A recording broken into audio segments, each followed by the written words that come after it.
La chanson c'est Zorro est arrivé. Voilà, avec le justicier. Tu veux que je parle du masque de Zorro? Voilà, parle-nous du masque de Zorro. Ah non, mais c'est vu la période dans laquelle on traverse, où on parle beaucoup de masques. Zorro, il avance masqué, mais bon, voilà. Voilà. Alors, la chanson, elle dit « Dans mon fauteuil, je regardais le film à la télé. Un type nommé Jojo le Bouffi poursuivait la pauvre Suzy. Il la coinça près de la scierie et très méchamment lui dit « Si tu ne me donnes pas ton ranch, en moins de 2, je vais te couper en 2. » Et puis il l'empoigna, et alors? Eh bien, la fit cela, et alors? Il l'a mis sous la scie, et alors? Et alors?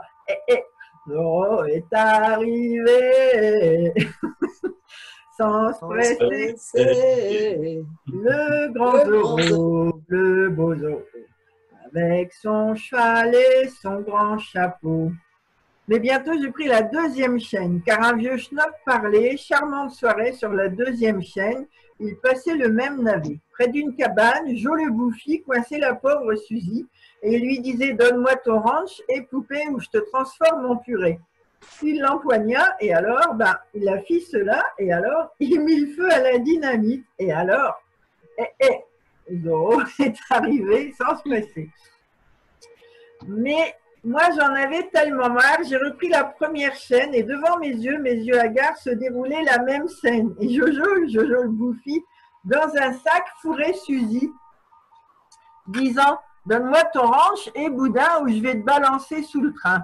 Puis il l'empoigna, et alors, la fit cela, et alors, sur les rails, il la fit rouler, et alors, le train arrivait, les copains. Et alors, Zorro est arrivé sans se presser, avec son cheval et son grand chapeau. Comment cette chanson peut vous inspirer pour résoudre la question « Comment me reconnecter à ma boussole intérieure dans les périodes d'incertitude ?» Oh, ça me fait rire.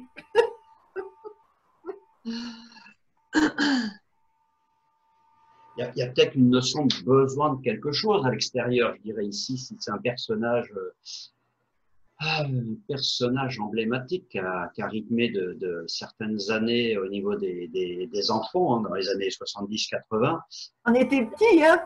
Nous étions petits, bien sûr. Hein, donc, il y a peut-être cette notion je dirais ici, de savoir aussi parfois faire appel à l'extérieur sur des gens ou des individus qui sont à même de faire phosphorer, de faire réfléchir. Par exemple, le jeu génie créatif, si on est dans une dimension de recherche de soi ou d'évolution de vie personnelle, vie professionnelle, vie familiale, c'est une opportunité de faire appel à un outil ou à faire appel à je dirais un personnage qui va tout simplement permettre de remettre un petit peu de justice dans tout ça, hein, parce que Zorro chasse ici l'injustice, n'est-ce pas, et redonner du plaisir là où les personnes en avaient perdu, parce que elles se trouvaient dans un monde où visiblement les personnes, à cette époque-là, c'était assez difficile entre les gens qui étaient riches et puis les gens qui étaient très pauvres.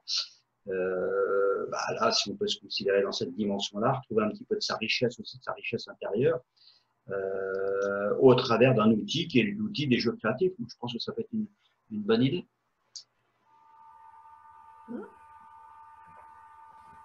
Les Miss, vous avez d'autres idées? Moi, il me vient toujours, quand j'ai entendu les paroles, il y a bien longtemps que je n'avais pas entendu, j'ai repris conscience des situations dramatiques qui pouvaient se jouer et arrivent toujours au moment quasiment le plus improbable, un revirement de situation et ça repart dans le bon sens, quoi. Donc je me dis, ouais, dans les périodes d'incertitude, enfin en tout cas dans ma vie, c'est vrai, il y a toujours ce moment. Il y a l'incertitude, pas agréable à vivre, tout ce qui arrive avec. Et à un moment donné, clac, il y a un truc qui fait que ça c'est comme si on change de phase 2D, quoi. D'un coup, d'un seul, c'est plus du tout la même donne. Et ça y est, on peut repartir sur quelque chose de plus agréable, de plus joyeux. Ça n'empêche pas que la situation a été compliquée avant, mais il y a un rééquilibrage. Il y a une forme de rééquilibrage et on ne reste pas toujours au fond du trou, dans l'incertitude, dans la situation complexe, compliquée. Et là, bon, là, c'est un personnage extérieur qui vient amener ça, mais quelque part dans notre vie, c'est souvent ça aussi. Il y a souvent, hop, un petit revirement de situation au moment où on s'y attend plus, quoi. Et ça me rappelle ça. Ça m'amène à me rappeler ça. Et la bonne idée à la fin de la chanson, c'est que la pauvre Suzy, elle n'a pas fini sur les rails. Hein. Ouais, je me doute. Puisque Zorro est arrivé. Parce que Zorro est arrivé, pas fou. Mais c'est vrai, c'est...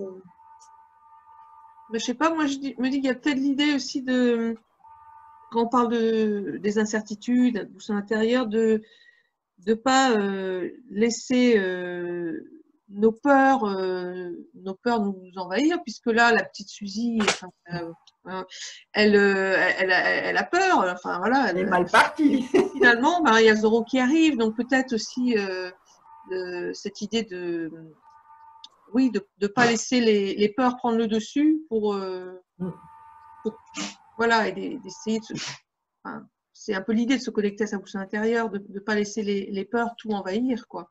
Je sais pas, rester confiant qu'il y a une issue positive. De faire confiance qu'il peut y avoir un sauveur, quoi. Parce que là, c'est l'idée de la chanson, il y a un sauveur, mais que des choses peuvent se passer aussi autrement que comme on l'imagine. Il y a aussi des... Il y a une idée, quand tu me dis ça me ramène du coup aux paroles aussi, et elle a résisté jusqu'au bout, elle ne le donne pas ce ranch. Elle y tient son ranch, donc elle ne donne pas. Donc ce qui est important pour elle, elle lutte pour le garder, et effectivement, arrive Zorro, donc revirement de situation, j'imagine qu'à la fin, elle garde son ranch. Après, si d'autres veulent imaginer d'autres suites, ils peuvent. Dans la chanson, il arrive sans se presser, Zorro. Hein. Ouais, sans se presser, même pas besoin de se presser quand même. Voilà.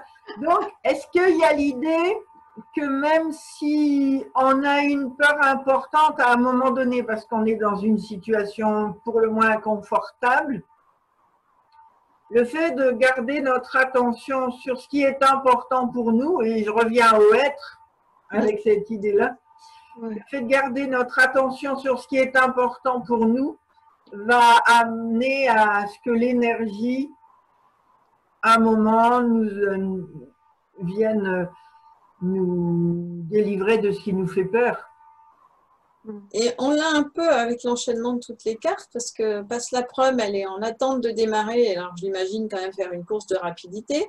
Le être bien droit, notre fil à couper le beurre qui nous permet de faire choisir ce qui est important pour nous ou pas. Et puis on passe à des choses plus risquées, peut-être plus rapides aussi, avec l'avion, la voltige dans l'avion d'acrobatie. Puis on a quand même cette idée de mesure avec notre ami le lutin du tempo. Et là, effectivement, dans la chanson de Zorro, on passe de l'un à l'autre. En fait, c'est comme si on jonglait avec toutes ces cartes-là, jusqu'à un moment donné, effectivement, avoir la solution qui se dénoue.